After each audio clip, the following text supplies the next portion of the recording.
So we're back out in the garage today. We're working on the Goldwing again, and so this is a great project. So today what we're going to do is we're going to work on this engine some more. It's still not turning over. Last we left off, I had put some penetrating oil into each cylinder, and now we're going to see if by magic that has worked. If not, I've got some other ideas. I'm going to look at the starter for the engine. It's possible that locked up on the flywheel and that is preventing the engine from turning. Supposedly the starters are a common failure point for these engines, although the engines are supposed to be pretty awesome and they don't have many problems in general. But the starter is one fail point on these engines, and so I'm going to check that. Please let it be that, because that would be awesome if it was just that and it was one of those just magically easy fixes. Other than that, we're gonna check the oil. The oil is something I haven't checked yet. Weird noise. The oil is something I haven't checked yet, and that's something should have checked first. And we'll see where that's at. I don't even know how to check the oil on this bike. That's where we're gonna start out today, and we'll see where that takes us. And I want everyone to see this awesome shirt that I got for Christmas.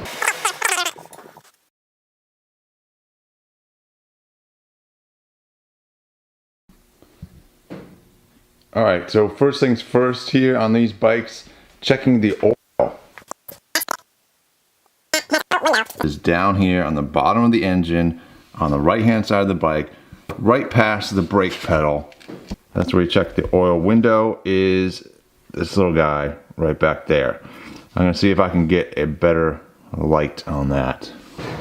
An interesting quirk on this motorcycle is the little window. Do you see the window on the oil thing? It's kind of neat. It's got a little wiper on it. That's neat. I can see it better on the camera. Oh, good. And there's no oil in there. That's bad. That's a bad thing. So no oil in the engine. That's not good. That's not a good thing. Doing anything? Yeah, you are doing stuff. That's why it's got to be on video. I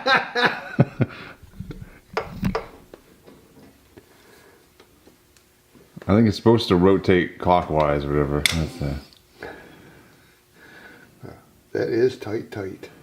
Yeah. Wow. Alright, so the next step is, since that doesn't rotate still, we've checked the oil. Our next step is to check the starter. Where the heck is the starter? It's supposed to be next to the exhaust on one side or the other. I don't know which side. Oh, starter's right here. Right here. That guy's the starter.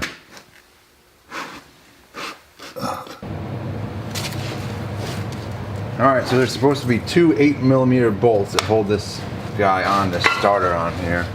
And then you've got the electrical connection there to take off. So there's a bolt there. And there's another bolt down there. And you've also got to take off the shift linkage. Alright, so I got to get the shift linkage off this guy here. I'm taking the nut off that is back over here. The shift linkage nut is 10mm.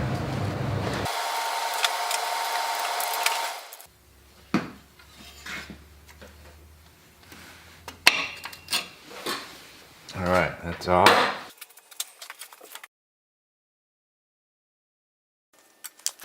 Clean it up a little bit. A little bit of oil down there. It's just protecting the finish. Yes. You know? Oh, look at that. Yeah, it's like brand new now. All right, now we got my 8mm here. See if I can get to those.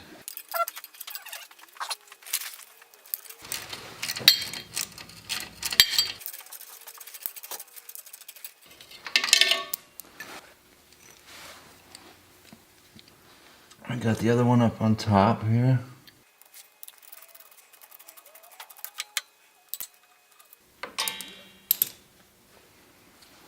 there's that guy too. And then we've got the electrical connection here. That one just happens to be a 10 millimeter as well.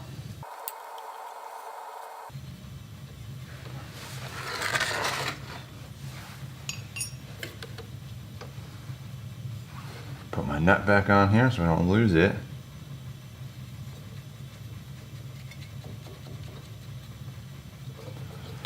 There's my electrical connection for the starter. Now in theory this thing will slide loose. It's now loose of the engine. Bam, there it is, it's out. Really not that hard of a job to get this thing out without taking the exhaust out. So some people take the exhaust off. If you take the exhaust off, then you've got to put new exhaust manifold gaskets on there, which are not super expensive, but it's really not so hard to get this off that it's worth the expense and the time. You can get in there with a couple of simple tools. All I had was, the only complex thing was this swivel socket here, which they're really not that uncommon, but that helps out a lot on this job. And then just a couple of 10 and 9 millimeter, or 10 and 8 millimeter wrenches, and it's good to go. So there's our starters out. Do we think the starter was a problem? Let's turn our attention now to the front of the engine and see if by miracle it will turn over. Alright, so this is our guy. This is our little breaker bar. Let's see what we got. It's supposed to rotate clockwise. Nothing. Alright, so that's what we got. Nothing. Starter was not the issue. So we're moving on next to, if we remove these timing belts, then we can try and rotate these cam gears and see if that tells us anything else. That's next. That's the next plan. So these are our tensioners. Let's see if we can move those tensioners. That is a 12 millimeter.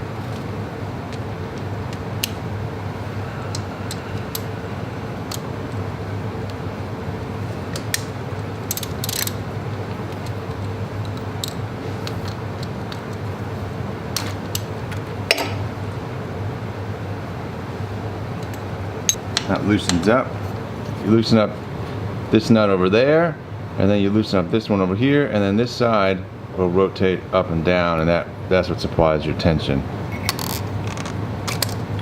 Alright, and I can slide that belt right off, and then this guy will now move.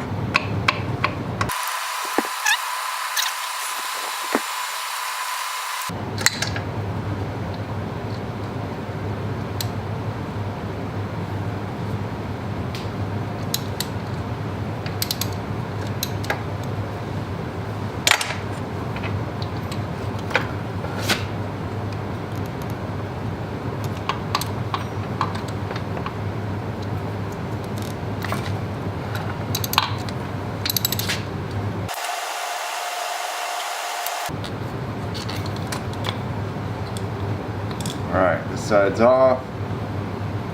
Now this guy rotates all the way around, no problem. I can rotate that cam, no problem.